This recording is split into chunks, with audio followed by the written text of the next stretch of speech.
একক আমি, কখনো আলাপে, কখনো বিলাপে, বিশ্রামে অথবা শ্রমে, কখনো চেনা পথে, কখনো অচেনা আশ্রয়ে, সরবে অথবা নীরবে, একক আমি, একান্ত একক আমি।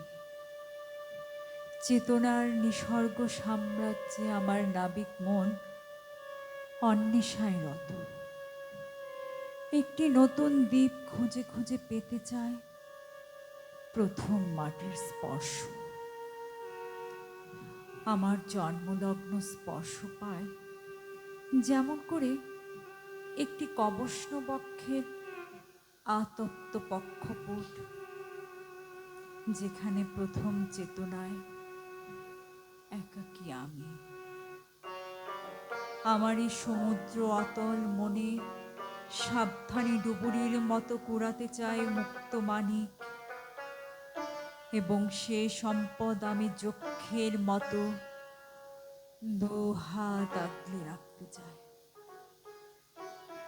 সওদাগরি পণ্যের হাটে জানি মূল্যহীন হয়তো সেসব, তবু সে আমার পরম সম্পদ।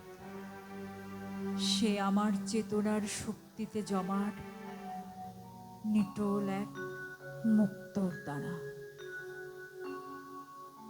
আমার অনুভূতির বিজন অরণ্যে একক আমি।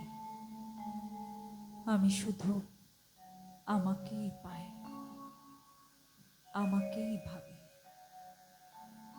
যেখানে চেনা পৃথিবীর দুয়ার আটা, সেখানে শুধু মুখোমুখি আমার সত্তার নিবিড়তা, এবং আমি কখনো আলাপে, কখনো বিলাপে,